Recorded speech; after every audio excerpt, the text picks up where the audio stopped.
Na saa helicopters, me say helicopter mu trotro, any saa helicopters, your sister. Would you won't be muda? Now imagine say vice president, no president, it is idea way mu. I feel a train with the nanado the ministers, be from when you answer this planes you. This are helicopters. Ain't na some neighbors, no yen in Pena would you too. Sir, near my baby betting yes. Near me, ya MPP phone in Abbey and they say, yes, almost some Yabeka yen yaka. Yabeka pa. But yen answer, yen share your dream say. Adieno, sa nebekono. Ya kasa sesi mame ahwe mu nyina se ye nuanu ma ye de omo atumu no party dwumo achi dendenden MPP lawyers ejira mu dendenden in fact ye nuanu bi kwa abiebie go fund me ni sika ye de boa omo na yetimi de ayi omo aba sisi ade omo bibia go through na police for NS enro mu kwa yi enti sign no mesan amomo aba fie no omo nyina akwa yi enti yenhwe na yenhwe ni Awurade beye minisa nyame bo abaidwoada na omo abafi eni ni nkranhya me de be hye yenuanu nyina wa ha afa number 2 matete se nkrofo ka se we ya onye ne abebo NDC fo a in effect abebo Ghana fo nyina ya enra yekosie omo akai afa de emra ahwo se presidential jet no yebeto meti se akwa bi di brojaje mfi ona ye deputy defense minister o kase emre ahwose ye beto presidential jet e wo kurom ha afa de presidential jet no enye hwe enye bayibu nsam okujeto Ablakwa na ka chen se jet no eye dada ade so ye wo 25 more years eti ewra na nado enyusu enye sa bayibu nsam we ya na ka kire ye nyina ase na nado de sa jet ni etu kwan a ewiem engine baako ejato mu a omo ye emergency landing no nye ono na tira ha be ka kire ye nyina ase enye hwe plane engines ye miensa enti baako hia na ayeden se de ye nsesa no sesa pa de ye sesa na enye ye o sesa na enye ye aba na ye lebo otachi no abusuye no ana ye de boba enti matise omo start kasa ye ntobi me de ka me personally a ka me kasa enye hwe nanso ye ntimi nyamu ma ne nyikosa adan joba ha ma so onye nipa nchen ye rana nado ana so onye nipa nchen no onye president nchen no enti say ye rana nado doesn't deserve a new presidential jet definitely ye rama ha man so no so deserve bi enti eno no de omunyaika na ye nya itie omunyaika ni ye nya itie presidential jet ne de omuntwen ni ya wo mu ne say enfie mienu bi atwam 2.5 years ago ye wana na do hu say sa presidential jet ni military helicopters ni jets ye hia bi wo ye kurum ha ti ye frɛ no military retooling it is amen Osman defense minister era nitiwo so onfanko parliament so munyina nso mo be kaya sa men na parliament mu achese hu mfimfini enti na ye hia both the MPP and the NDC say we together na ya retooling military no abusu mama menka ase micho presidential jets military helicopters military jets enya dia president bia di sinifie obi e kwa onfa nkoni krom eye aban dia na saa ne ma no aban soldier side na ye friend Ghana Air Force no omo na omo hweso enti ye toma omo de ye adwuma na anya bia emu ho president hia ana aban panyin bi mu ehia na ono so ayusu enti enya obi a de ya twere ho presidential jet keke but eye Ghana Armed Forces dia eka omo adwuma ho esesom ye ka ne mesese ye toma omo na omo de boye ho ban enya president nko ana omo de fa no omo de hwe ye man yisu nyinara e de ye oman adwuma ene ye ka ase ye koto eho ena omo de kodu parliament a enya NDC fo a me wiki ma bom nyina Bawifuɔ mesen abom Bawifuɔ bi NDC party no ne omo mpanyimfo nyina ya Bawifuɔ ema ne ya Bawifuɔ ma emema ne ye Bayibonsam led by chief Bayibonsam okuteto Ablakwa eto omo anugu na nado so ka se na nado dware wo wiem Nanado edware wo wiem saa mre no omote ase ene ye kokokto saa planes ne ba ya enka bedu na ne ya wo mu se planes unze nka na do ntrim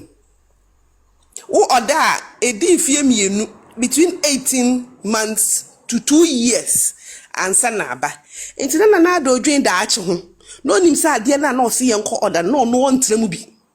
but o se ne wo ho no ayedada e de asem beba efiso no ebi ayeloda watena mu ama engineer kofeli wo wiem enti wo hwe nanim da achi asem no se muma yento ade ekura ye koto yi ebe chansa na aba yenya Bawifuɔ we ka kire ensem aye nkoto eni ye gyaye eni ye dete ha eno omo nso ba ya omo nkrofo akofa helicopter trotro helicopter asem wo ho a edi oye na aba helicopter yin so aboye nyina nka ye wo kurum ha including the former president abone nka ye se asem betimi asi eno oye na yakoba eti se mimi gina ba bi ka se omo no mo ya Bawifuɔ ena omo achi omo maari a na abusua omo pe omo dwen hu yie adwen da achi ho a nka sa asem wenka ensi I still insist so omo dwen da achi ho adwen se ye agi immediate gratification na nado ne yempe na semti be bia na nado de bebe bia ye be ka se enye enka by now nka sa orders na ye no me ye sure say nka by January ni last year nka be do December ho na early this year nti omo nkrofo enkonko na trotro yi mu enko fa asem ma mo amhwe oye ne enura mo hwe ade mo hwe oyawa ede aba nkrofo so hwe nkwala omo papa no mawu sojafo yi sori anopa se ye kwa adwuma bawo ye kwa adwuma ba omo no ye politics ye omo ye enfa omo ho omo de ne se ya form adwuma mu so omo nye sojafo nti ye nto ne mama no mo fa nye adwuma no ye tena se NDC for ye beye ne mama ya nto ade no se ne imrante ya miensa young men under 35 years team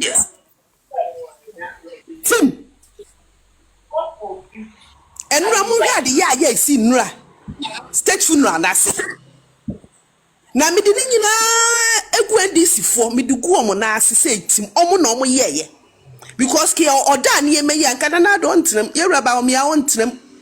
NDC MPP MPC any ministers obi antram if say co-opposition enti ka ban na abesi wo omo na nka ombe fa ka asem yi ma enti amna na omo tuma na do ni ministers no ina fofi anto ata omo atomi na wonya Bawifuɔ a party ni nyina madwen enya Bawifuɔ adwen a nka mo beye ne yeyi mudi beye eni beye ne ba lock ena atiti na nados the last 4 years wudi ehwe nipa bone sem mo ye wo krom ha na mo refi se bibi de kama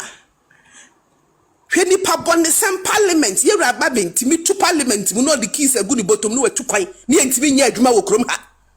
if you say parliament yakoto aba ye nya 37 plus 1 to no wetu kwan no ko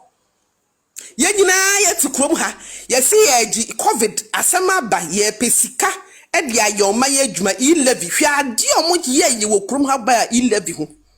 e mo tan ye ba e11 ho unse nyankopon atua ye nyina aka omo ba se mahu d11 se wan cedi mutua ana muntua petrol wan cedi se mutua aha enti mitra ba bi kasa omo ya Bawifuɔ a na so be atimasi because beye suban in the last 4 years beye pa beye kabre no mo ne na ado aban tina mu no na ye refi se wo hwe ofonsa eya na wan hwe wo de tinka omo kan omo bo omo tena ase eye nipa papa te se ne MPP fo ye nipa papa yi MPP the whole party psyche no eya adwempa no mo de ne ya adwembone omo tena ase na nki ye anka me ye sure say sa wo ye ne ya tu yen ke ma na sa helicopters me say helicopter mu trotro ene sa helicopters your sister wo de wuntina bi mu da now imagine say wo vice president no president it is ade we mu afi atwa mu de na do ne ministers bibia from wani anse ne sa planes yo ne sa helicopters yi enti na asem na ebesi na ye nyina ye nim impanyimfo ni nyina nim se eye possible se betimi asi because ade na ye dada I had to say na use car dada wonnim pa se tai na we nso se me de call long journey Enti wo na ka tie no kopai na ka ne samosot na onya accident na obi na aye enya wa we responsibility na aye sa enti ne yeni ensu na meka yenya Bawifuɔ Bawifuɔ led by Bawifuɔ okujeto Ablakwa no de tena krom ha e de year politics ya enne ne yegina ba bia yegina enne de o meka kire yen se wo twen expert ono okujeto lo so o twen expert enne de onya aviation expert biom utimi tu anu si papa panyimu wona ho we be 45 years so 40 years nanado edi 81 subtract 45 ni free 81 ni maka he esumutimi tena ha di papa we yatem eno asem hu no se ba hu ne ho faaye se ba hu nyankopon hira wa asa no hira awie meka no ba bi mase repeat ha biom se nyame ye obi adom nyame eye obi adom na 70 years na ode manye no nipa ni timi di 70 pe nipa na da ne bosom 70 years na erade de man nipa no obi timi twa sa 70 years ne pe na nipa no wada ne bosom yen kan lasam efise ne wahu wo wiase ne ya ye di akire ne yenhu bi eti sa nipa no wo di na temo a no watena se no wahwe yie eno ahena na ado 81 owa ahode ne ho efese nipa bebre adi 45 eno onkra crutches onkra crutches onam ho adodi guy wa fi ahye ne suit who say yes